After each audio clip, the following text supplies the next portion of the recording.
Welcome friend, युक्ति IAS के इस ऑनलाइन प्लेटफॉर्म पर मैं अमरविंद आप लोगों का स्वागत करता हूं। आज 12 दिसंबर है तो दैनिक जागरण के राष्ट्रीय संस्करण न्यूज़पेपर में आप लोगों के लिए पीटी प्रारंभिक परीक्षा, मेंस और इंटरव्यू और इन कौन कौन से टॉपिक को कवर करता है, तो आज उसके महत्वपूर्ण पार्ट और सब पार्ट पर चर्चा करेंगे और आगे बढ़ेंगे। और जैसे कि शाम को कल आप लोग के लिए करंट अफेयर्स का एक सीरीज़ चलाया गया है जायसवाल सर के द्वारा, उनका सपोर्ट ज़रूर बनाए रखिए, वो भी बेहतर तरीके से आप लोगों को समझा रहे हैं।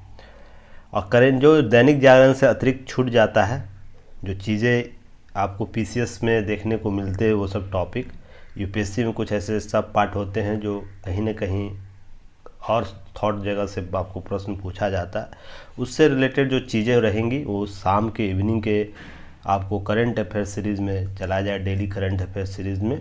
तो आप लोग उसको ज़रूर रेगुलर देखते रहिए और उसका भी की नोट्स, शॉर्ट की नोट्स ज़रूर बनाइएगा, ताकि आने वाले समय में आप लोग उसका रिवाइज करंट कर सके।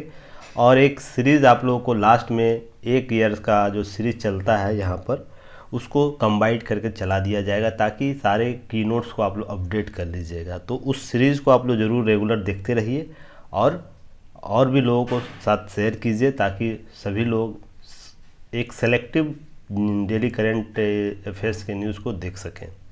आगे बढ़ने से पहले आप लोग चैनल को ज़रूर सब्सक्राइब कीजिए, साथ ही साथ बेल आइकन को भी दबाएं, ताकि सारे नोटिफिकेशन आप तक सबसे पहले पहुंचे। और जो हमारे पुराने और नए लिसनर दोनों हैं, चैनल को ज़रूर लाइक कीजिए, शेयर कीजिए और महत्वपूर्ण कमेंट कीजिए, ताकि कमेंट सेक्शन से यह पता चलता है कि आप लोगों का डिमांड क्या है और हम किस दिशा में कार्य कर रहे हैं, उसका आउटपुट बेहतर आ रहा है या नहीं, इसकी जानकारी ज़रूर होनी चाहिए। मैं टू वे कम्युनिकेशन का हमेशा बात करता हूं। मैं कभी ये नहीं चाहूँगा मैं अपनी एक तरफ से अपनी बातों को रख दूं और आपकी समस्याओं को ही नहीं जानूं और उसका दैनिक जागरण एनालिसिस में करता रहूं। मैं ऐसे थॉट को लेकर नहीं चलता हूं। आप सभी समस्याओं को कमेंट सेक्शन में दे सकते हैं, जो भी आपको समस्या हो रही है उसको जैसे हमारे नज़र पड़ेगी उस पर हम लोग काम करेंगे। और ग्रुप बना हुआ टेलीग्राम ग्रुप, डिस्क्रिप्शन बॉक्स और कमेंट बॉक्स में आपको लिंक दिया रहता है, ऐप का लिंक दिया हुआ है। ऐप ज़रूर डाउनलोड कीजिए। ऐप पर बहुत से फ्री कोर्स चलाए जाते हैं, एमसीक्यू, फ्री एमसीक्यू चलाया जाता है, सब्जेक्टिव, स्टेट, रीजनल, करेंट, सभी के एमसीक्यू, फ्री एमसीक्यू चलाया जाता है। तो आप लोग जाके ऐप में ज़रूर देखिए। वेबसाइट में भी सेम फॉर्मेट है, वेबसाइट को भी विज़िट कर सकते हैं जिनका आईफोन है। और साथ ही साथ आप लोगों को टेलीग्राम का लिंक दिया है। तो टेलीग्राम का लिंक इसलिए दिया गया है कि आप दैनिक जागरण न्यूज एनालिसिस का जो डेली न्यूज़ का की नोट्स है उसे से वहाँ सेंड कर सकते हैं। साथ ही साथ आपको जो मॉडल आंसर दिया जाता है उसको वहाँ पर सेंड करके मैं उसको पर्सनली चेक करता हूँ। और साथ ही साथ इस पीडीएफ को प्राप्त करने के लिए भी आपको वहाँ से जुड़ना होगा, तो आप लोग ज़रूर जुड़िएगा। चलिए अब आज हम लोग चर्चा करते हैं आज के न्यूज़ में। पहले तो न्यूज़ में सबसे पहले जो जेईई एडवांस में आरके शिशिर और तनिष्का काबरा जो टॉप की हैं उनको बधाई, क्योंकि इनके उज्जवल भविष्य का मैं कामना करता हूं। चलिए अब हम लोग बात करते हैं एग्ज़ाम ओरिएंट एक यूपीएससी और पीसीएस एस्पिरेंट के तौर पर इसमें कौन कौन से प्रश्न आपको पूछे जा सकते हैं। तो पहला देखिए, ये टॉपिक बहुत ही महत्वपूर्ण है, आप लोग ध्यान रखिएगा। लगातार इस प्रकार की समस्याएं हमारे विभिन्न जो एजेंसियां हैं वो देखती है। जैसे ईडी का मामला, ईडी के बारे में कितनी बार चर्चा किया जा चुका। सीबी जब हो, सीबी भी आपको इससे संबंधित कई समस्याओं को देखता है। अब एक संगठन का नाम आप लोग सुनेंगे, बहुत से लोग पहली बार सुन रहे होंगे, SFIO। तो यह क्या संगठन है, इसके बारे में हम लोग चर्चा करेंगे अभी। तो यह टॉपिक जो है आप लोग को यूपीएससी के जीएस पेपर 3 है, उसके टॉपिक कंपनी अधिनियम और सरकारी एजेंसियों से संबंधित टॉपिक को यह न्यूज़ कवर करता है। तो इस टॉपिक को आप लोग देख लीजिएगा। और यह टॉपिक आप लोगों को पीसीएस में किस पेपर में है, जीएस 1 के पेपर में है। जैसे बिहार में होगा तो जीएस 1 और 2 के पेपर में ये टॉपिक है। वैसे इकोनॉमी में ये आएगा, तो आप लोग ध्यान रखिएगा जीएस 2 के ही पेपर में जाएगा। वैसे यूपी पीसीएस के 4 पेपर है, तो वहाँ कौन से पेपर में है, तो आप लोग एमपी पीसीएस में जीएस के कौन पार्ट में आता है, हरियाणा में आप लोगों को कौन से पार्ट में आ रहा है, सारे जगह देखिएगा। और बहुत मुझे खुशी हो रही है कि जो क्यूरी आ रही है हरियाणा से आ रही है, आपको कर्नाटक से कल एक क्यूरी आई थी, बिहार से क्यूरी आ रही है, एमपी से आ रही है, तो और आपको यूपी से क्यूरी तो आती है लगातार है। तो सभी स्टेट से क्यूरी जो आ रही है, जो भी समस्या उनको आ रहा है, डायरेक्टली फ़ोन लोग कर रहे हैं। तो इसके लिए सभी लोगों को बधाई, ताकि आप लोग चीज़ों को समझ रहे हैं।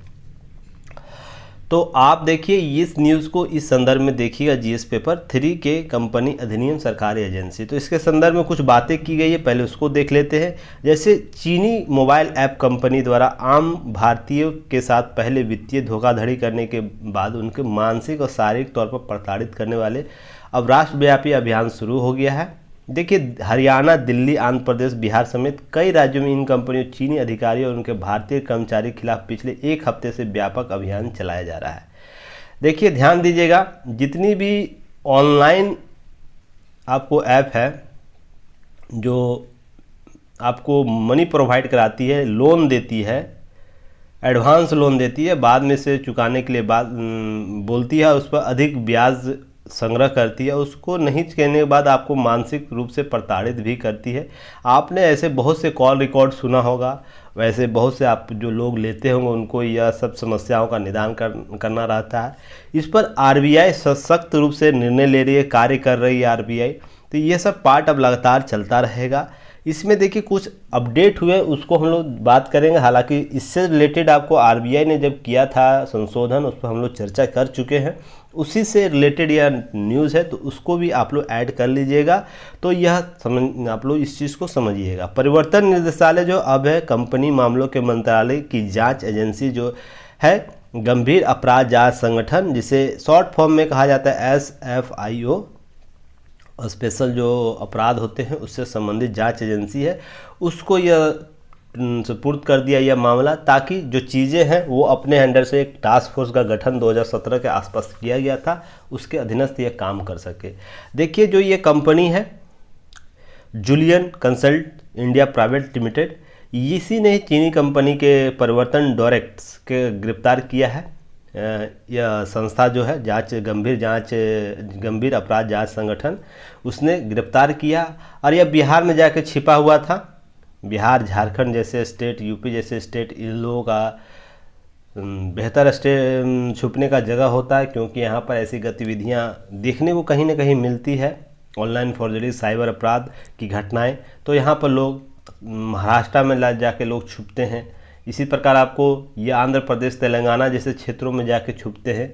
तो यह आप लोगों को देखने की ज़रूरत है कि कहाँ पर यह अभी यहाँ पर एक चीज़ और आप लोगों को देखने की, यहाँ डोरेक्स को भारत में नाम बदलकर काम करने वाली चीनी मुखौटों या सेल कंपनियां मास्टरमाइंड माना जाता है। तो सेल कंपनियां चर्चा में आ गया है, तो ये आप लोगों को सेल कंपनी क्या है इसके बारे में जानकारी होनी चाहिए। तो इसी पर हम लोग आज चर्चा करेंगे, उसके मेन पार्ट, सब पार्ट पर।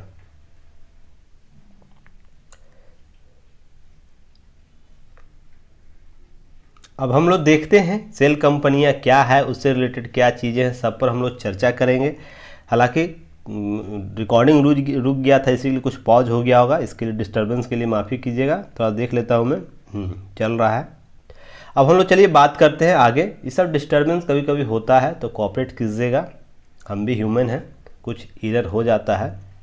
तो सेल कंपनियां क्या है, सबसे पहले ये जानते हैं। तो सेल कंपनियां आमतौर पर कॉर्पोरेट संस्थाएं होती है। तो कॉर्पोरेट संस्थाएं या उसके अधीनस्थ रूप से कार्य करती है, जिसके पास कोई व्यावसायिक संचालन, सक्रिय व्यावसायिक संचालन या महत्वपूर्ण संपत्ति नहीं होती है।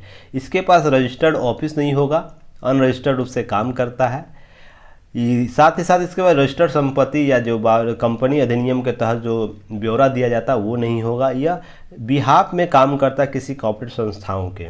ये क्यों करता है, ये सरकार उसे हमेशा संदेह की नज़र से देखती है, क्योंकि उसमें इस्तेमाल करने वाले मनी लॉन्ड्रिंग और कर चोरी अन्य अवैध गतिविधियों के लिए किया जा सकता है या किया जाता है। तो देखिए मनी लॉन्ड्रिंग का चर्चा हो गया तो ईडी इसमें शामिल हो जाएगा। तो देखिए ईडी इसमें पहले से था, तो अब इसे विशेष अपराध शाखा को सेंड कर दिया गया इसका मैटर को। कर चोरी तो वित्त मंत्रालय, वित्त विभाग और उसका जो निदेशालय, यह भी आपको इसमें शामिल हो जाता है।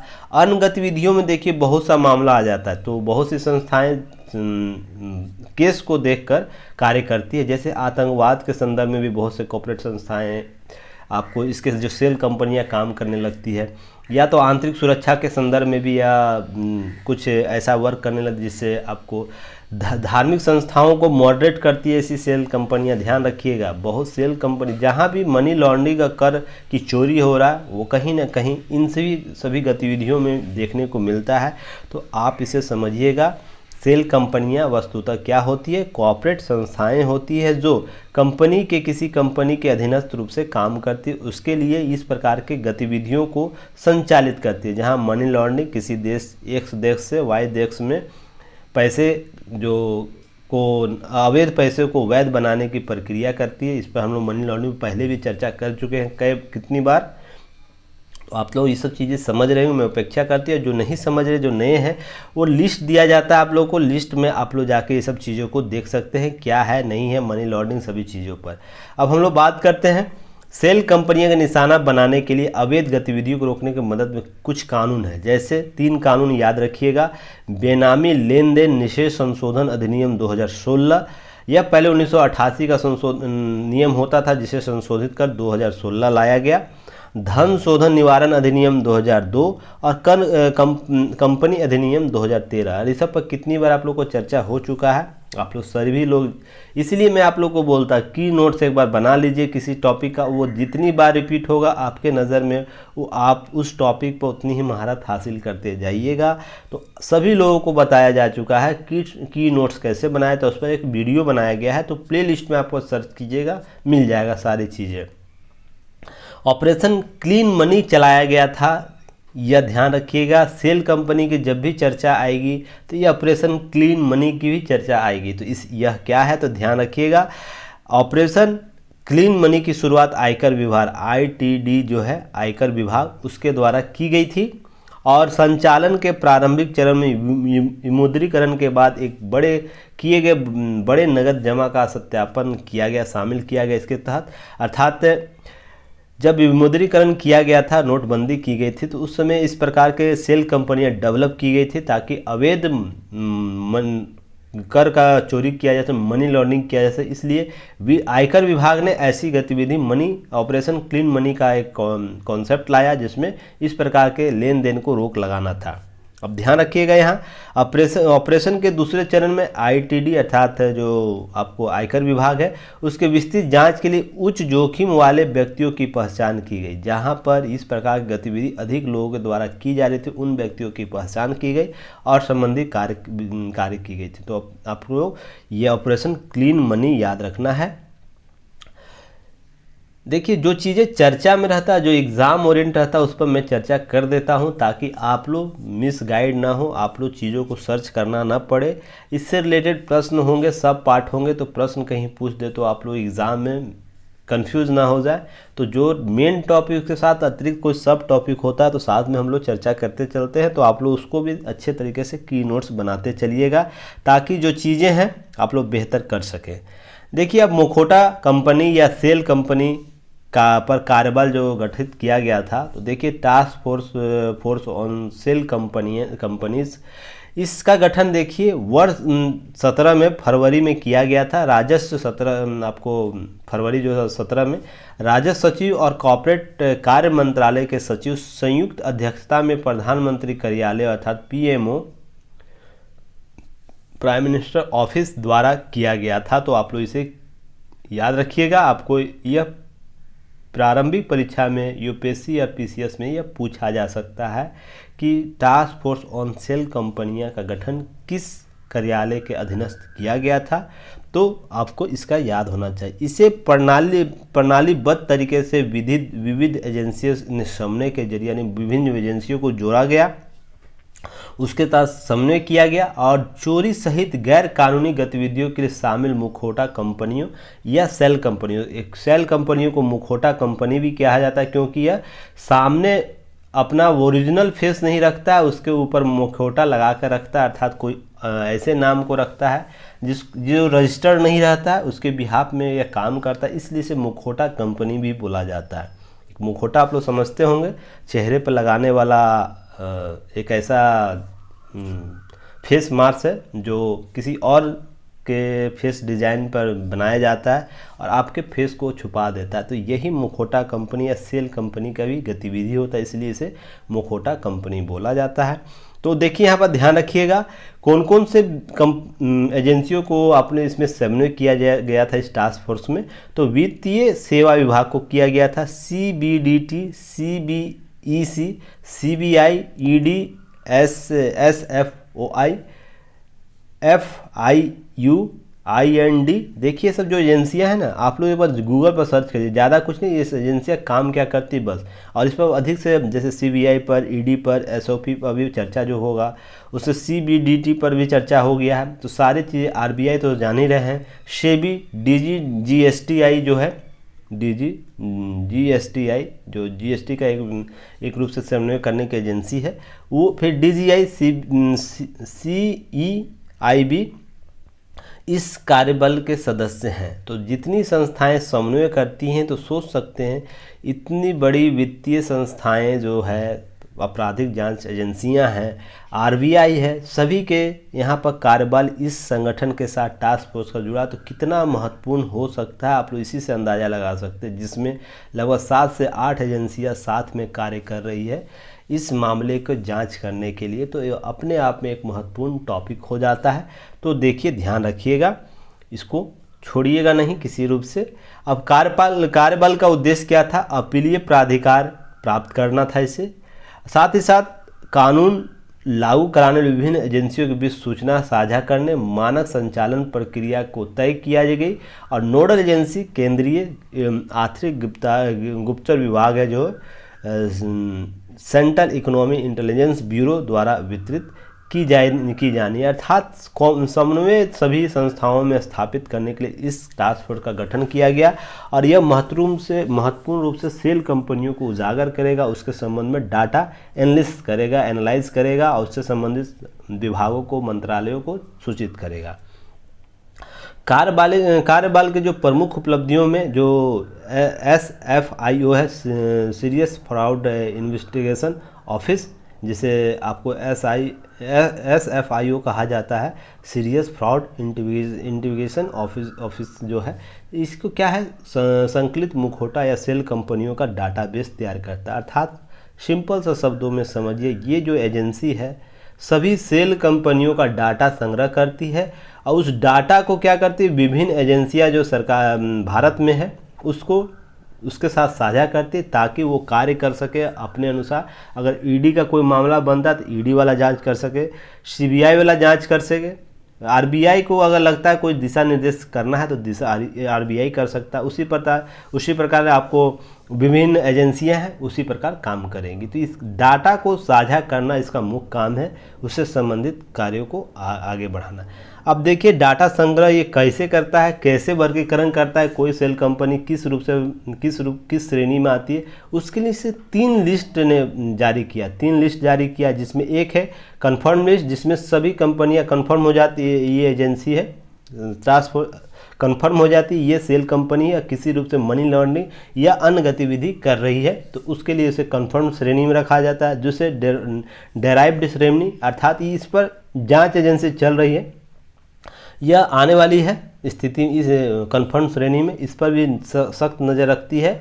तो और एक बार सस्पेंस लिस्ट, ऐसा लगता है इस टास्क फोर्स को ये कंपनी हो सकता है आने वाले समय में इस प्रकार गतिविधियों में शामिल हो सकती है, तो इस पर क्या करती है वो नज़र रखती है, उस पर कोई गतिविधि नहीं करेगी।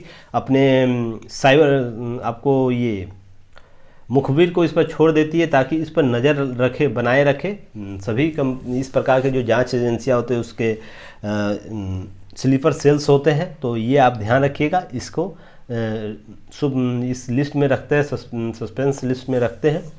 तो आपको सस्पेक्ट लिस्ट जो होता है इसमें आपको शामिल रखें। तो 3 श्रेणियां याद रखिएगा।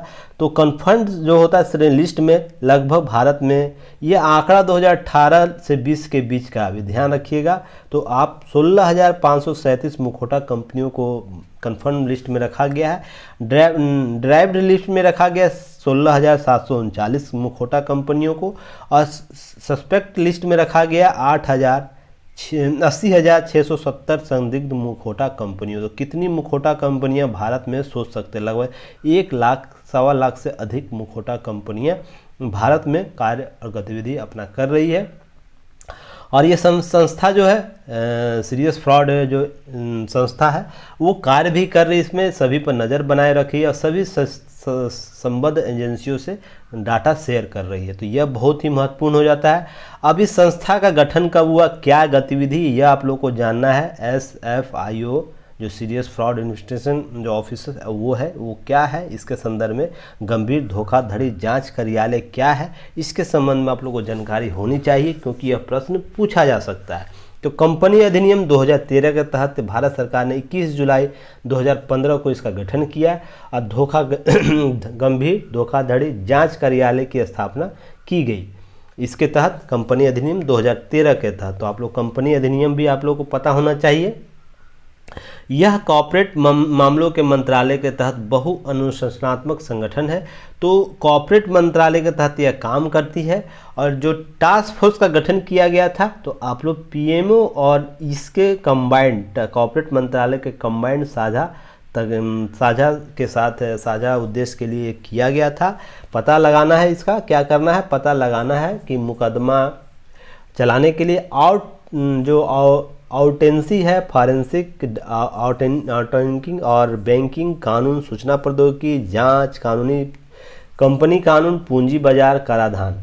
अर्थात समग्र रूप से यह समझिए कि जितने भी फ्रॉड होंगे इससे रिलेटेड, सूचना प्रौद्योगिकी से संबंधित, कानून से संबंधित, लॉ से जांच के संबंध में यह कॉर्पोरेट मंत्रालय के तहत यही एजेंसी कार्यालय कार्य करता है और अपनी जांच डाटाबेस को तैयार करता है। साथ में यह कंपनी मामलों के जांच SIF जो SFIO है को सौंपी जाती है। जितने भी कंपनी मामलों की जांच होगी यही संस्था काम करेगी, यही आपको ऑफिस वर्क करता है। जहां सरकार की राय है कंपनी के मामले में वहां भी जांच करा सकती है या करने की अपेक्षा रखी जा सकती है। सरकार जो इसको दिशा दशा देती है कंपनी इस एक्ट के तहत, के तहत इसका निर्माण जहां किया गया, उसके अतिरिक्त भी अगर सरकार कभी कोई कार्य करने का दायित्व देती है तो वो सरकार उसके यह जो ऑफिस है उसके अतिरिक्त भी काम कर सकता है सरकार के दिशा निर्देशानुसार। ध्यान रखिएगा इसका मुख्यालय कहाँ है, नई दिल्ली में है और जिसकी 5 क्षेत्रीय कार्यालय है। ध्यान रखिए कहाँ कहाँ, मुंबई, नई दिल्ली, चेन्नई, हैदराबाद, कोलकाता। मुंबई, चेन्नई, आपको नई दिल्ली, हैदराबाद और कोलकाता। दिल्ली में मुख्यालय तो है ही, उसका क्षेत्रीय कार्यालय भी दिल्ली में है। क्यों है, आप लोग रीजन समझिए, रीजन समझिए। इंडिया का मैप ऐसे है, अमूमन देखिए इस पर नहीं हो पाता है, फिर भी एक चीज़ें मैं समझाता। दिल्ली आपको है क्योंकि उत्तर भारत को सारे चीज़ों को यह कंसर्न करेगा। आपको चेन्नई है, चेन्नई देखिए आपको यहाँ है तो साउथ का जितना एरिया इसको कंफर्म करेगा। हैदराबाद भी है आपको, तो ये आपको छत्तीसगढ़ से लेकर उड़ीसा से लेकर आंध्र प्रदेश से जो है तेलंगाना एरिया इसको कंफर्म करता है। चेन्नई आपको नीचे का क्षेत्र को कंफर्म करेगा, जो चेन्नई है तमिलनाडु के क्षेत्र में, तो आपको या तमिलनाडु, केरल और गोवा के संदर्भ में आपको ये सब चीज़ें देखने को मिलता है। और एक कोलकाता क्षेत्र है, आपको कोलकाता या पूर्वोत्तरीय क्षेत्रों के संदर्भ में भी काम करता है। तो आप क्षेत्रीय कार्यालय समझिएगा कहाँ कहाँ है, इस रूप से भी काम करता है। तो इससे रिलेटेड आपको प्रश्न किया जा सकता है पीटी में, प्रारंभिक परीक्षा में। और सेल कंपनियां, ध्यान रखिएगा यूपीएससी में आपको सेल कंपनियों से प्रश्न पूछा गया है, तो ध्यान रखिएगा प्रारंभिक परीक्षा में यहाँ से पूछा गया है, तो आप लोग इसे बेहतर तरीके से कवर कीजिएगा। फिर यह सेल कंपनी चर्चा में है तो यह जरूर प्रश्न यहाँ से पूछा जा सकता है। नेक्स्ट टॉपिक देखते हैं हम लोग हैं। तब तक आप लोग चैनल को जरूर शेयर कीजिए, सब्सक्राइब कीजिए और इवनिंग बैच जरूर देखिए। करंट अफेयर्स सीरीज़ जो डेली करंट अफेयर्स सीरीज आता है उसे भी आप देखने का प्रयास कीजिए, उसका भी की नोट्स बनाइए। और जसवाल सर को कोऑपरेट कीजिए, उनको भरपूर सहयोग कीजिए।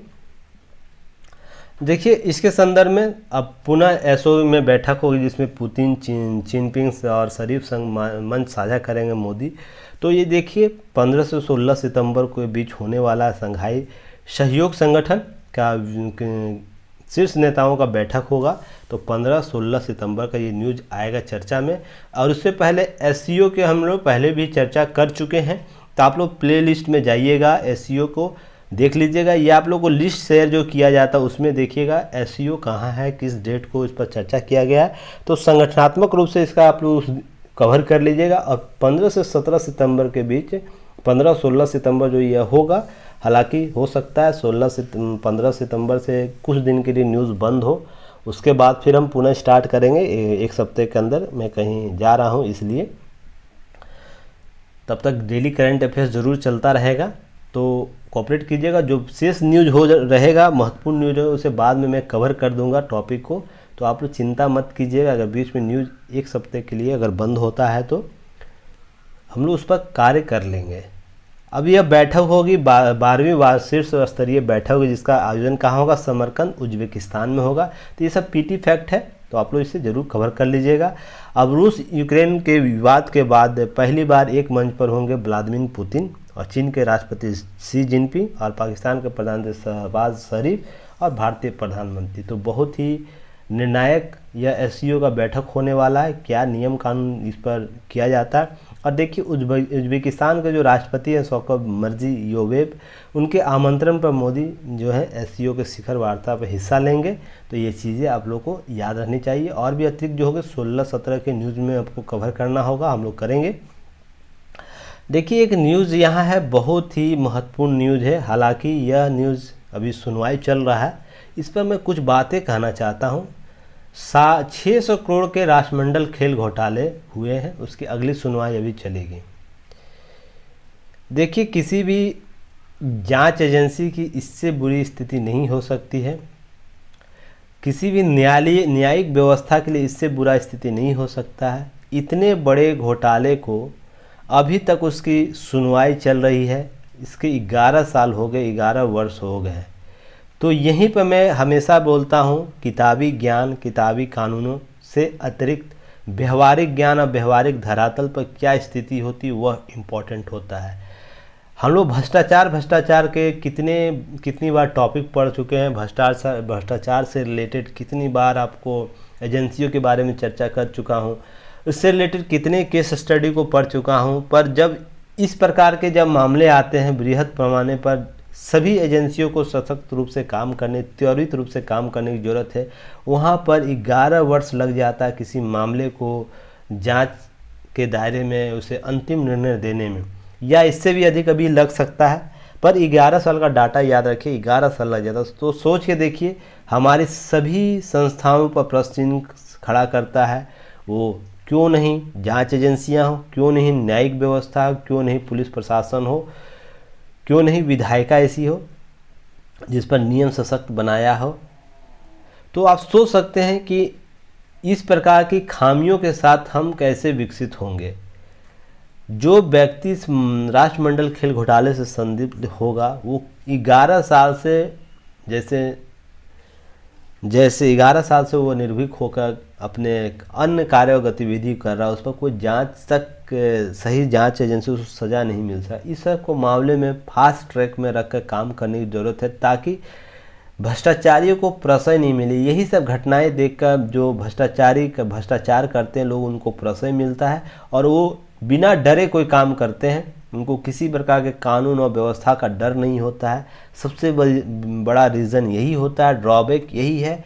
और केस स्टडी के तौर पर आप इसे यूज़ कर सकते हैं कि अगर पूछे कि खामी क्या है, खामी क्या, नेगेटिव बात पूछे, भ्रष्टाचार के निवारण के लिए खामियां क्या है, तो इस प्रकार के उदाहरण आप लोग दे सकते हैं कि राष्ट्रमंडल खेल घोटाले के मामले में 11 वर्ष लग गया, या इसी प्रकार के कोई ऐसे मामले जैसे 127 साल बाद न्यायिक व्यवस्था ने किसी विषय पर अपना निर्णय बिहार के एक विवाद में दिया था। तो इस प्रकार के न्यायिक देरी होना ये कहीं ना कहीं भ्रष्टाचार के बढ़ावा देता है। तो यह आप केस स्टडी के तौर पर भ्रष्टाचार के टॉपिक में शामिल कर सकते हैं, तो आप इसे ज़रूर इसको शामिल कीजिएगा। देखिए आज कल इस पर चर्चा भी मैंने किया था। जो प्रधानमंत्री का जो गिफ्ट है उसका नीलामी किया जा रहा है, तो ये जो गिफ्ट का पैसा होगा वो नमामि गंगा मिशन में दिया जाएगा। तो सोचिए 17 दिसंबर के से रिलेटेड नीलामी होने वाली है। जो भी धन अर्जित होगा, अगर मान लीजिए 50 करोड़ 100 करोड़ 200 करोड़ जितना भी होगा, ये नमामि गंगे मिशन के तहत यह दिया जाएगा। तो आप ध्यान रखिएगा, ये सब भी आपको कहीं ना कहीं कंसेंस में होना चाहिए। और बेहतर प्रशासन के संदर्भ में उदाहरण केस स्टडी के तौर पर इसे यूज़ कर सकते हैं कि सरकार, न्यायपालिका, कार्यपालिका प्रतिबद्धता किस रूप से होनी चाहिए, आय कैसे क्रिएट किया जा सकता है। तो सभी टॉपिकों पर बात करना चाहिए। देखिए, चलिए आगे हम लोग बात करेंगे। चैनल को जरूर शेयर सब्सक्राइब करते रहिए ताकि और भी चीज़ें आप लोग सीख सकें, जान सकें। देखिए, एक टॉपिक यहाँ है, इसे ज़रूर आप लोगों को पढ़ना चाहिए जीएस पेपर 3 के लिए। उसके रक्षा प्रौद्योगिकी पार्ट जो टॉपिक है उसको यह न्यूज़ कवर करता है, तो उसे आप लोग कवर कर सकते हैं। जीएस में आप लोग रक्षा प्रौद्योगिकी में जो जहाँ भी है, जीएस 2 में है, 1 में है या कहीं भी हो, आपको स्टेट पीसीएस के जीएस में, जैसे एमपी, राजस्थान, सभी जगह अलग अलग रहते हैं सिलेबस, इसलिए मैं बोलता हूँ। तो उस टॉपिक से टैली करके आप लोग मिला लीजिएगा और वहाँ के न्यूज़ को कवर कीजिएगा। तो नौसेना ने लॉन्च किया युद्धपोत तारागिरी। अब ये तारागिरी हाल ही में स्वदेशी, जो 2 सितंबर को देश का पहला स्वदेशी विमान वाहक पोत आईएनएस विक्रांत नौसेना को शामिल किया गया।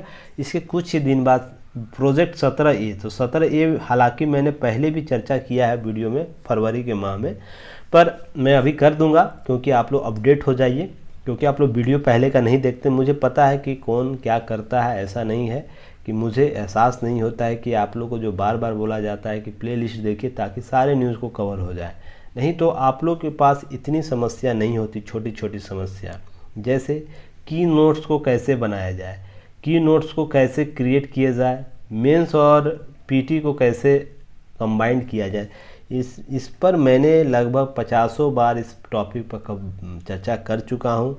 इसका सबसे बड़ा रीज़न है जो चीज़ें आप लोग को बोली जाती है उसको फॉलो नहीं करते, रीज़न है, सबसे बड़ा ड्रॉबैक यही होता है। आज ये वीडियो आ गया, देख लिए, मान लीजिए आप 2-3 दिन से कोई काम वर्क कहीं कर रहे हैं, पर्सनल काम कर रहे हैं, तो वीडियो छूट गया है। तो मान लीजिए अब आज 15 सितंबर को कोई वीडियो आप फ्री होते तो 15 सितंबर का ही केवल वीडियो देख, इस बीच का वीडियो आप नहीं देखते हैं और आपके पास यही गैप हो जाता है और यही समस्या का कारण होता है। इसलिए मैं बोलता हूँ गैप मत रखिए चीज़ों को। अगर आप कहीं पर्सनल वर्क से काम करने जा रहे हैं तो इस अगर बीच में गैप हो जाता है 2-4 दिन, 5 दिन, 7 दिन का, तो आप उस गैप को भरने के लिए धीरे धीरे पुराने वीडियो को ज़रूर देखिए ताकि एक लय के साथ आप आगे बढ़ें। न्यूज़ कैसे आगे बढ़ रहा है, कौन सा न्यूज़ प्रत्येक डे अपडेट हो रहा है, तो इसे जानना बहुत ज़रूरी है। और अधिकतर समस्या यही होती है, रीज़न सबसे बड़ा यही आप लोगों का है कि क्यूरी जो इस प्रकार के आते हैं, इसे अन्यथा नहीं ले, मैं आपको बस गाइड कर रहा हूँ ताकि आप लोग चीज़ों को समझ सकें। चलिए, ये जो प्रोजेक्ट 7A है के तहत तीसरे स्टील्थ युद्धपोत तारागिरी का लॉन्च किया गया है, जो मझगांव डाक शिपयार्ड जो वहाँ से यह लॉन्च होगा। तो यह क्या है, इसके संदर्भ में हम लोग बात करेंगे।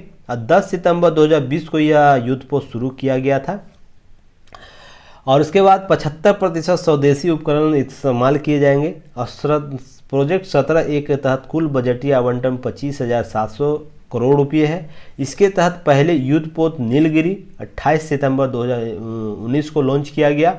दूसरे उदयगिरी इसी साल 17 मई 2022 को लॉन्च किया गया है और दोनों का समुद्री परीक्षण 2024 में होने की उम्मीद है। लॉन्च कर दिया गया है पर समुद्री परीक्षण कब होगा, 2024 में।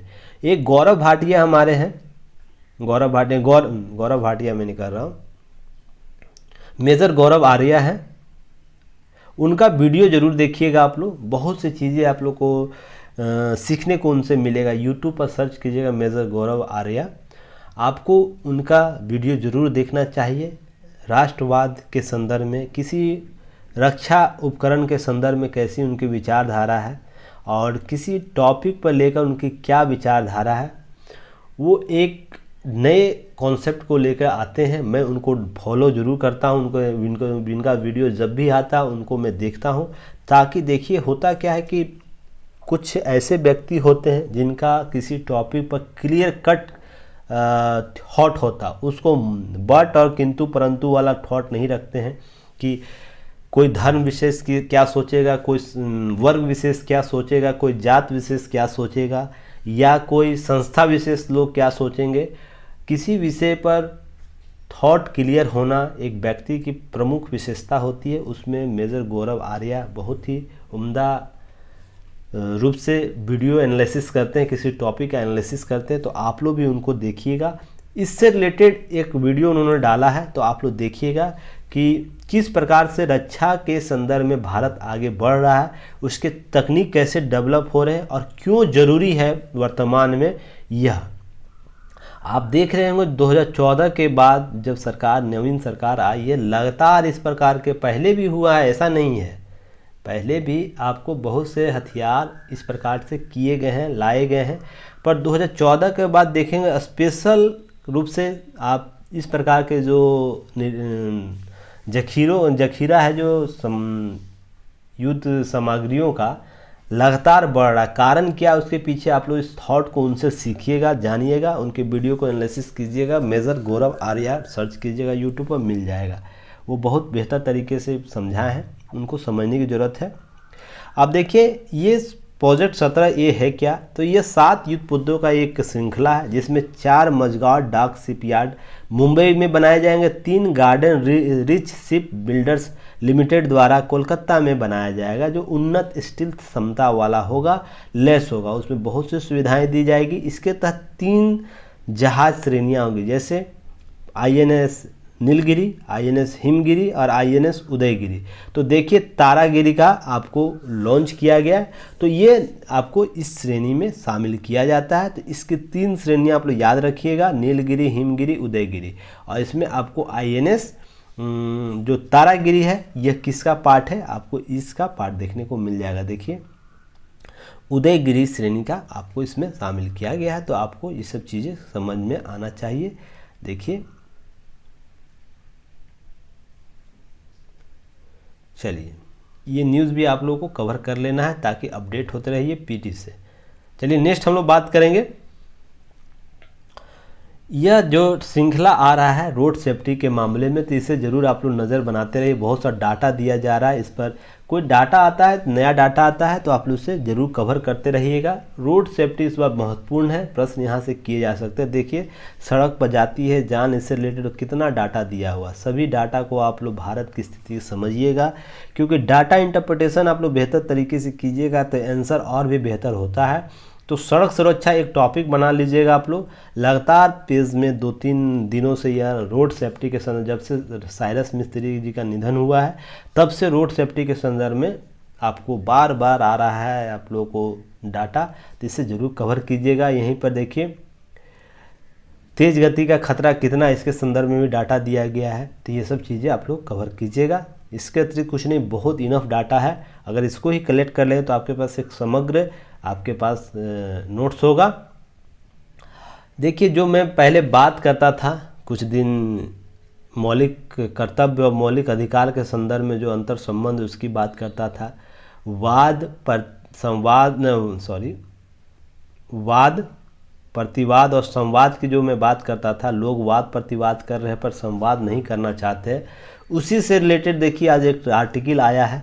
मैं जो बातें बोलता हूँ आप लोग सोचिएगा, किसी थॉट किसी क्रिएट के तहत ही बोलता हूँ। जो बातें मैं बोल रहा हूँ वो कहीं ना कहीं एग्जिस्ट करती है, और वो आपको समाज सोसाइटी में वो काम करना होगा। उसके लिए बहुत से ऐसे लोग हैं उस विचारधारा को लेकर अपना वक्तव्य रखते हैं, और ये कहीं ना कहीं लोकतांत्रिक मान्यताओं, लोकतांत्रिक संस्थाओं को विकसित करता ही है। तो इसके लिए देखिए बेहतर भविष्य के लिए चाहिए अतीत की मुक्ति।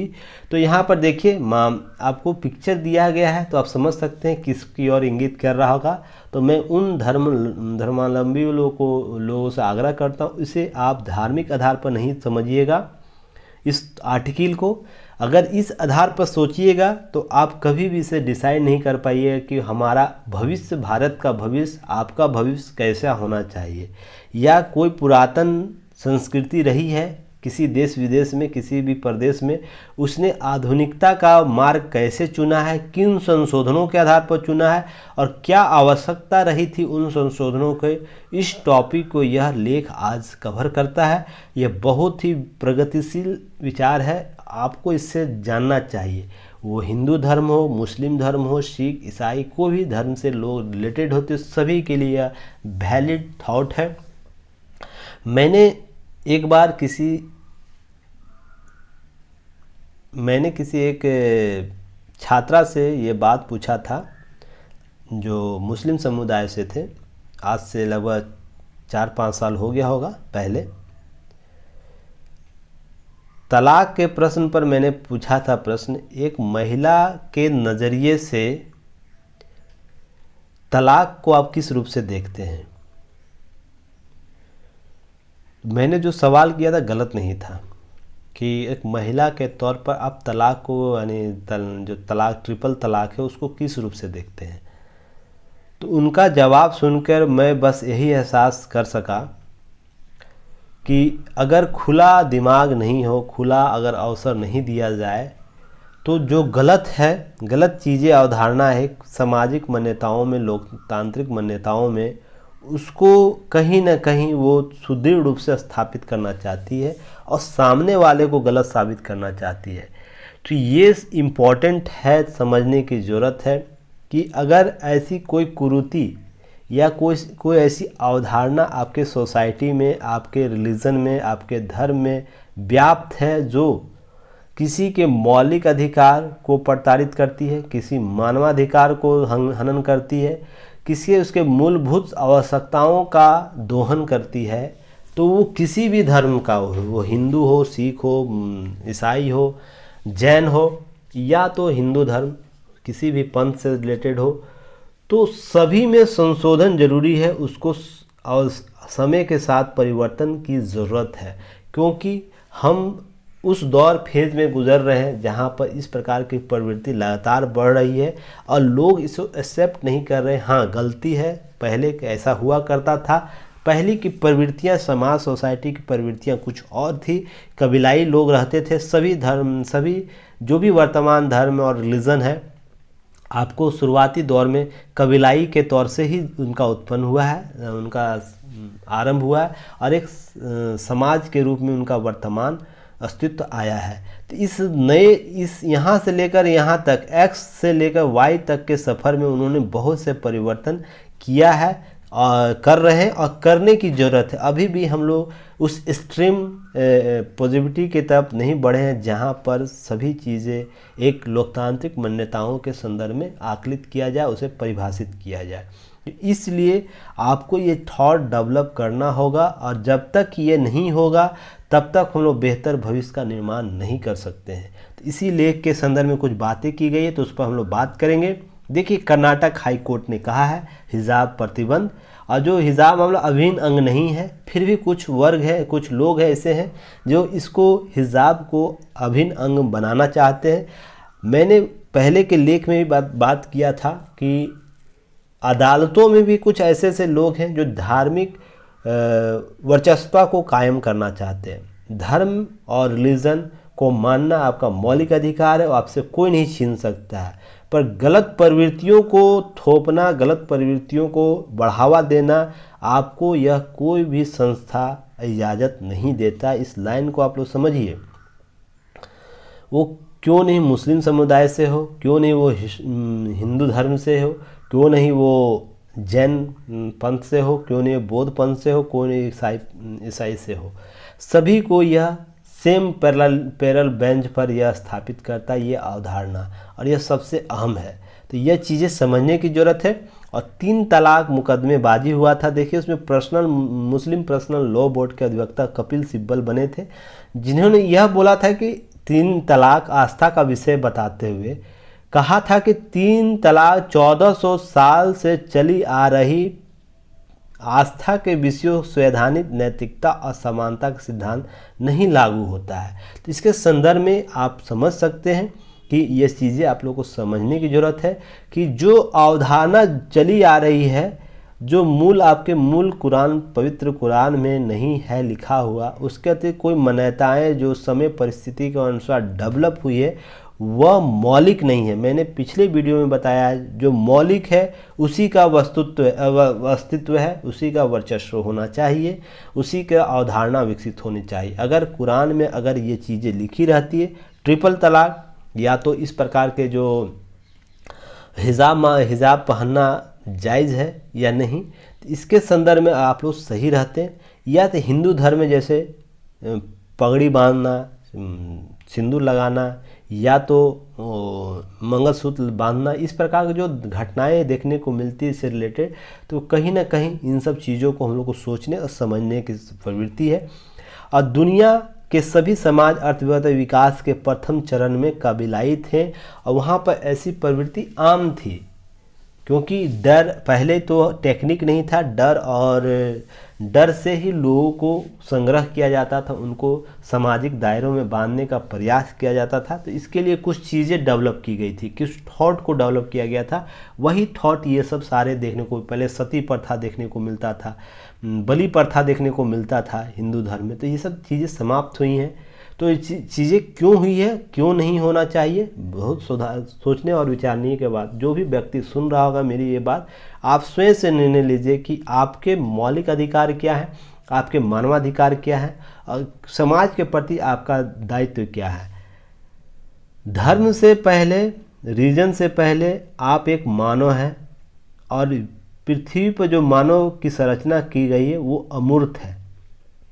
जो मैं बोल रहा हूँ इसे समझिएगा, इस चीज़ को, अमूर्त है, उसका स्थान कोई भी नहीं ले सकता है। सभी व्यक्ति चुने गए अमूर्त संपत्ति हैं पृथ्वी के। सभी को यह चाहिए कि हमें किस रूप से प्रकृति के संदर्भ में अपने आचरण का व्यवहार करना चाहिए। तो यह इम्पोर्टेंट ये लेख बताता है। और देखिए बहुत से उदाहरण दिए गए हैं जिसमें आपको ये समझने की ज़रूरत है। आपको प्लेटो का, अरस्तु का, सुकरात का, सभी का चर्चा किया गया, गैलीलियो का चर्चा किया गया, कोपरनिकस का चर्चा किया गया है और कोडिन का भी चर्चा किया गया जो भारतीय विचारक है, और साथ में जितने भी भारतीय राजनीतिक विचारक हैं उनकी भी चर्चा की गई। उनके विचारों को बताया गया है, किस प्रकार से हम लड़े हैं अपने विचारों को लेकर, तभी जाके वैज्ञानिकता सोच डेवलप हुई है। तो और भी करने की ज़रूरत है और ऐसा कोई गलत कारण नहीं है। आप संवाद की स्थिति में आएंगे तो बेहतर परिणाम हमें प्राप्त होगा। जैसे भारत में आस्था पर भी सतत संवाद की परंपरा है और सतत संवाद में समाज स्वस्थ रहता है। ध्यान रखिएगा, जो लाइन यहाँ लिखा हुआ है ये आपको डायरेक्ट प्रश्न एसए में पूछा जा सकता है कि सतत संवाद समाज में स्वस्थ रहता है और गतिशील भी। इसको किस रूप से आप देखते हैं, तो इसके संदर्भ में सारे डायग्राम, डायलेमा को आपको स्पष्ट करना होगा। यूरोपीय समाज ने आस्था और विकास के साथ वैज्ञानिक दृष्टिकोण को भी महत्ता दी है। तो हमें क्या आस्था के साथ विश्वास को भी कायम रखना, आस्था को भी कायम रखना है, विश्वास को भी कायम रखना, उसके बीच वैज्ञानिकता के मार्ग को खोजना है। तो सभी धर्मों के लोगों को, सभी रिलीजन के लोगों को यह पर्सनल आपका कर्तव्य बन जाता है कि आप इस प्रकार के बिहेव कीजिए। हर बात पर जाके न्यायालय में नहीं जाना चाहिए, क्योंकि न्यायालय में जाइएगा तो वहाँ पर क्या होगा, न्यायिक संवैधानिकता एवं विधिक विषयों पर निर्वाचन के केंद्र बन जाएंगे और वहाँ न्यायालय इसी मामलों में फंसा रह जाएगा। और जो और भी चीज़ें हैं, देखिए संप्रति धर्म, मजहब और रिलीजन से जुड़े विषयों पर न्यायपालिका का दरवाज़ा खटखटाना का आदत बढ़ी है। हर मामले में लोग जा रहे हैं, वो हिंदू धर्म से लोग रिलेटेड हो, मुस्लिम धर्म से लोग रिलेटेड हो, तुरंत पहुंच जा रहे हैं न्यायालय में। वो संवाद करना ही नहीं चाहते अपने आपसी समाज के बीच में बैठ के। अगर कोई पक्ष विपक्ष, दोनों पक्ष में अगर कोई विवाद है तो उसे अपने सामाजिक दायित्व के संदर्भ में कभी भी समाधान ढूंढने का प्रयास नहीं करते हैं, तुरंत न्यायालय पहुंच जाते हैं। और न्यायालय में पहुंचता है तो वहाँ पेच फंसता है। वहाँ बहुत सी चीज़ें जो सामाजिक मान्यताओं के संदर्भ में भी नहीं एक्सप्लेन करती, वहाँ उस पर चर्चा होती है। और कहीं सामाजिक जो न्यायपालिका अपने कानून के दायरे के संदर्भ में ही बात करती है। तो यह आपको चीज़ समझने की ज़रूरत, सभी व्यक्तियों को इसको समझने की ज़रूरत है। तो आप बेहतर भविष्य के लिए चाहिए अतीत से मुक्ति, तो कुछ ऐसे चीज़ हैं जो पुरातन धर्मों से चली आए, उसको त्यागने की ज़रूरत है। इस लेख को समझिएगा, बहुत बेहतर लेख है। इससे रिलेटेड आपको ऐसे में डायरेक्ट प्रश्न देखने को मिल सकता है। एक आज टॉपिक, उसके बाद समाप्त होगा आज का वीडियो, क्योंकि ज़्यादा इम्पोर्टेंट और भी चीज़ें नहीं थी। देखिए इसमें GS का जो 2 पेपर है, भारत और क्षेत्रीय संगठन अर्थात आस पड़ोस के जो क्षेत्रीय संगठन होते हैं इंटरनेशनल रूप से, उससे क्षेत्रीय संगठन समझिएगा। उस टॉपिक में यह न्यूज़ आज का कवर होगा, जिसमें भारत और खाड़ी सहयोग परिषद में MOU पर हस्ताक्षर किए गए हैं, जैसे कल किया गया है। इससे रिलेटेड देखिए भारत के जो विदेश मंत्री हैं, जो खाड़ी सहयोग परिषद है GCC से रिलेटेड आपको पिक्चर स्लाइड किया गया होगा के महासचिव डॉक्टर नैयब फलाह मुबारक अल हजरफ के साथ अहम बैठक परामर्श तंत्र करते हुए समझौता ज्ञापन MOU के मेमोरेंडम आपको हस्ताक्षर किया गया है, जिसमें जयशंकर ने 6 देशों के संगठन के साथ उनकी बैठक महत्वपूर्ण और सकारात्मक रही। ध्यान रखिएगा, इस प्रकार के संगठन के साथ भारत का संबंध लगातार बढ़ रहा है। क्षेत्रीय संगठन जो अंतर्राष्ट्रीय क्षेत्रीय संगठन है, अंतर्राष्ट्रीय जो संगठन है, सभी के साथ भारत इस प्रकार के परस्पर संबंध स्थापित कर रहा है। क्यों ऐसा रीज़न है, इसके पास पीछे 2 कारक आप समझिएगा। द्विपक्षीय संबंधों में विषय बहुत व्यापक होते हैं और सभी देशों के साथ अलग अलग द्विपक्षीय संबंध करना पड़ता है। क्षेत्रीय संगठन में हम अगर कोई मुद्दे MOU इस प्रकार के समझौता करते हैं, एक प्रकार से यह समझिए एक क्षेत्रीय संगठन में मान लीजिए 5 से 10 जितने भी लोग होंगे, देश सदस्य होंगे, उनके साथ एक साथ समझौता होता है और एक कॉमन व्यू पर लोग काम करना चाहते हैं। तो यह सबसे इम्पोर्टेंट है, कॉमन व्यू होना बहुत ज़रूरी है। सभी के समान साझा जो रणनीति है वो बहुत इम्पोर्टेंट, उससे प्रगति बेहतर होता है, न कि द्विपक्षीय संबंधों को एक तरफा रूपी नज़रिए से देखना। मैं भी इस थॉट को विकसित कर जानता हूँ, इस थॉट का समर्थन करता हूँ कि लोगों को क्षेत्रीय देशों को क्षेत्रीय जो संगठन उसके साथ समान साझा रणनीति के तहत काम करने की ज़रूरत है। तो यह बहुत उम्दा आपको एग्जाम्पल है इसके संदर्भ में। और यह सऊदी अरब की पहली यात्रा है जयशंकर, तो PT का प्रश्न यहाँ से जरूर क्रिएट किया जा सकता है। जब भी प्रथम ऐसी घटना घटती है तो आपको प्रश्न पूछा जा सकता है। तो सऊदी अरब का यह पहली यात्रा विदेश मंत्री जो जयशंकर है उनकी है। और विभिन्न चर्चों पर चर्चा किया गया GCC के महासचिव द्वारा, और ट्वीट करके इन्होंने अपना जानकारी दिया। और खाड़ी के 6 देशों में का यह संघ है GCC, जिसमें बहरीन, कुवैत, ओमान, कतर, सऊदी अरब और संयुक्त अरब अमीरात UAE शामिल है। एक क्षेत्रीय अंतर सरकारी संगठन है और राजनीतिक और आर्थिक संघ है यह संगठन, और साथ ही साथ यह भारत के मधुर व्यापारिक और सहयोगात्मक संबंध रहे हैं इसके साथ। इसमें देखिए आर्थिक रूप से यह बात बताया गया है कि इसमें क्या है, व्यापार और निवेश बढ़ा है। इसमें लगभग 65 लाख भारतीय इन क्षेत्र 6 देशों में रहते हैं। और तेल निर्यात जो विशेष रूप से 2021 में भारत का GSC के निर्यात लगभग 28.06 अरब डॉलर था। 2021-20 में भारत का GSC का निर्यात जो था, और जबकि 2 तरफा व्यापार 87.36 अरब डॉलर था। तो ये आंकड़ा रख लीजिएगा, अपडेट नया आंकड़ा है 2021-22 का। निर्यात हम लोग कितना किए हैं 28.6 अरब डॉलर का, और द्विपक्षीय व्यापार दोनों के साथ कितना हुआ 87। तो ये आर्थिक रूप से आप लोग को यहाँ डाटा दे दिया गया। बाकी जो चीज़ें हैं हम लोग अभी बात करेंगे, और भी चीज़ें बताई गई है, तो इसे आप लोग देख लीजिएगा। चलिए नेक्स्ट हम लोग बात करते हैं इसके की फैक्ट के बारे में क्या है और इसके की फैक्ट। जैसे गल्फ कॉपरेशन काउंसिल जो GCC है, जो अरब संगठन है, उसके संदर्भ में देखिए स्थापना 25 मई 1981 को बहरीन, कुवैत, ओमान, कतर, सऊदी अरब और संयुक्त अरब अमीरात के बीच उनके विशेष संबंधों, भौगोलिक निकटता और इस्लामी मान्यताओं पर आधारित समान राजनीतिक व्यवस्था, संयुक्त नियति और समान उद्देश्यों के मद्देनजर एक संपन्न समझौते के तहत किया गया था। एक अरब लीग भी है, ध्यान रखिएगा, एक अलग है। एक तेल की कंपनी OPEC है, वो भी एक अलग संस्था है। और GSC जो इस प्रकार के 6 जो देश है उसके समूह आपको यह चीज़ें देखने को मिलेगा। तो ये चीज़ आप लोग समझिएगा, और इससे रिलेटेड आपको पिक्चर स्लाइड सेंड किया गया, उसे टाई अप कर लीजिएगा, मैपिंग उसे कर लीजिएगा आप लोग की नोट्स में, ताकि और भी आंसर इम्प्रूव हो। नेक्स्ट है इसकी जो जीसीसी की जो संरचना है, सर्वोच्च परिषद, उच्चतम प्राधिकरण, मंत्री स्तरीय परिषद, सचिवालय, जनरल शामिल है। इसका जो सर्वोच्च संरचना कैसे है, एक सर्वोच्च परिषद सबसे पहले ऊपर होगा, शीर्ष अधिकारी शीर्ष नेताओं का बैठक, दूसरे स्तर पर मंत्री स्तरीय परिषद होता है और तीसरे स्तर पर सचिवालय जनरल होता है। तो 3 स्टेप आप लोग देखिए, इसका संरचना यही है। और सचिवालय कहाँ है, सऊदी अरब के रियाद में। तो सऊदी अरब का रियाद इसका सचिवालय है। तो आपको पीटी फैक्ट पूछा जा सकता है। और संगठन अपने चार्टर के अनुसार एक राजनीतिक, आर्थिक और सामाजिक क्षेत्रीय संगठन है, अर्थात इंटरनेशनल रूप से एक क्षेत्रीय संगठन उसे कहते हैं जो एक खास समूह क्षेत्र से, मान लीजिए भारत का दक्षिण पूर्व एशियाई के साथ संबंध है तो क्षेत्रीय संगठन ये होगा। या सार्क संगठन है तो यह भी क्षेत्रीय संगठन है जिसमें किसी क्षेत्र विशेष को ध्यान में रखकर उसका स्थापना किया गया है।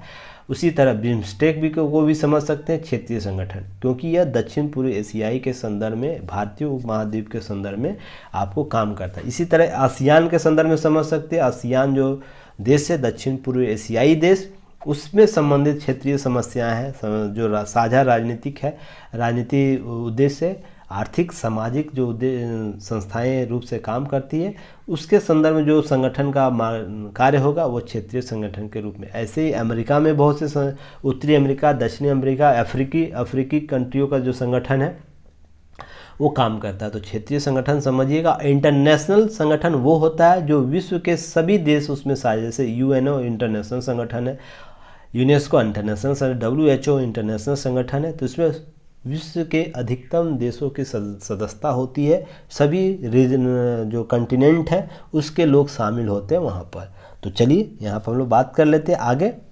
अब इसका महासचिव अल हजरफ है, याद रखिएगा, नायफ अल हजरफ। और सर्वोच्च परिषद के अध्यक्ष कौन है अभी, संयुक्त अरब अमीरात। इसका सर्वोच्च जो परिषद है उसकी अध्यक्षता कौन कर रहा है अभी इस वर्ष, संयुक्त अरब अमीरात। अब भारत का संबंध जीएसए के साथ क्या है ये आप लोग देखिए। आर्थिक तो चर्चा पेपर में कर दिया गया है, उसे आप वहाँ से की नोट्स बना लीजिएगा। अब राजनीतिक संबंध देखिए क्या है, तो भारत के अनुकूल यह कार्य करता है क्योंकि यहाँ 64 लाख भारतीय रहते हैं, बहुत बड़ा डायस्पोरा यहाँ रहता है। तो भारत के हालांकि कुछ स्थितियाँ 370 के संदर्भ में और हाल ही में जो हिजाब मामला है उसके संदर्भ में कुछ स्थितियाँ बिगड़ी थी, उनके ऑफिशियल वेबसाइट से ये सब चीज़ें उभर कर सामने आई थी, फिर संतुलन में है। विदेश मंत्री जो है हमारे जयशंकर, उनके उम्दा नेतृत्व का यह उदाहरण है। भारत सरकार की जो नीतियां हैं उस कहीं ना कहीं मॉडरेट की इन सब चीज़ों को, और अभी वर्तमान में समान स्थितियां हैं। भारत के प्रधानमंत्री जो है नरेंद्र मोदी, उनको ऑर्डर ऑफ जायद, यूएई के सर्वोच्च नागरिक आदेश और बहरीन का तीसरा सबसे बड़ा नागरिक आदेश जो है जैसे king Hamad order of the renaissance प्राप्त दिया गया गत कुछ वर्षों में। तो ये सब आपको राजनयिक संबंध, बेहतर संबंध को दर्शाते हैं, क्योंकि एक थॉट वर्ल्ड में चलता है कि मोदी मुस्लिम विरोधी विचारधारा को लेकर, जो हमारे पीएम हैं वो मुस्लिम विचारधारा को लेकर चलते हैं, फिर भी वर्ल्ड में ऐसा क्रिएट किया जाता है, यहाँ तक कि भारत में ऐसा क्रिएट किया जाता है, पर विश्व में इनकी उपयोगिता क्या है, इन मुस्लिम देश के द्वारा दिए गए अवार्ड के आधार पर ही आंकी जा सकती है। विश्व में वर्तमान सरकार ने विश्व को क्या दिया है इसके संदर्भ में, वो कोरोना के काल में रहा हो, कोरोना के काल में विश्व स्तरीय सहयोग रहा, किसी भी अंतर्राष्ट्रीय मामले में भारत की प्रतिबद्धता रही हो, या चीज़ें और भी हैं जो हम स्पष्ट पहले भी किए हैं। तो ये चीज़ें समझने की ज़रूरत है। सुरक्षा संबंधी क्या है, तो भारत और जीसीसी दोनों ही फाइनेंशियल एक्शन टास्क फोर्स के सदस्य हैं। जो कल मैंने आपको FATF का जो बारे में चर्चा किया था, तो सबसे पहले तो ये इसके सदस्य हैं, सभी सदस्य हैं।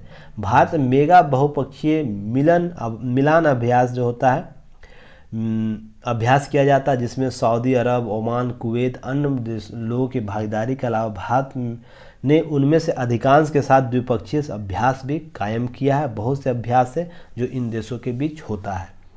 भारत और ओमान सशस्त्र बलों के तीनों अंग, सेना अल नजा जिसे कहा जाता है ओमान में, वायुसेना पूर्वी पुल और नौसेना नसीम अल बहर में वार्षिक द्विपक्षीय अभ्यास किया जाता है और किया भी है। ओमान भारतीय नौसेना का डुक में SEZ आपको बंदरगाह के रूप में पहुंच प्रदान करता है। ओमान में हमें भारतीय नौसेना का डुम जो SGJ स्पेशल जो इकोनॉमिक जोन होता है वहाँ पर बंदरगाह में पहुंच दिया है ओमान ने, और जो हिंद महासागर से बड़े गहरे समुद्री बंदरगाहों में से एक है। सोच सकते हैं ओमान ने हमें क्या दिया है।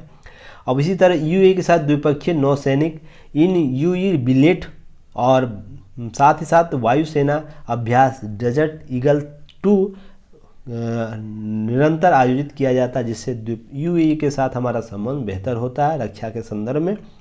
और बहुराष्ट्रीय मेगा अभ्यास मिलन, जिसमें सऊदी अरब, ओमान, कुवैत, अन्य खाड़ी देश भागीदारी लेते हैं। तो यह इस प्रकार के रक्षा सहयोग के संदर्भ में भी GCC हमारा बहुत बेहतर पार्टनरशिप करता है। तो यह आपको रिलेटेड न्यूज़ को कवर करेगा, तो इसे ज़रूर कवर कीजिएगा भारत और क्षेत्रीय संगठन के संदर्भ में। उम्मीद करता हूँ इससे रिलेटेड जो भी चीज़ें क्यूरी होगी वो आप लोगों का समाप्त हो गया होगा। आगे हम लोग फिर बात करेंगे। देखिए, कल एशिया कप में श्रीलंका 6ठी बार बना है, विजेता बना है। तो आपको इससे रिलेटेड PT में प्रश्न पूछा जाता है, GS जो आपको PCS है, तो आप लोग इसे ज़रूर कवर कीजिएगा। और एक और न्यूज़ है आपको, हाँ यहाँ पर है, ये नहीं वो US ओपन। देखिए, ये पोलैंड की पहली ऐसी महिला बनी है जो US ओपन जीती है।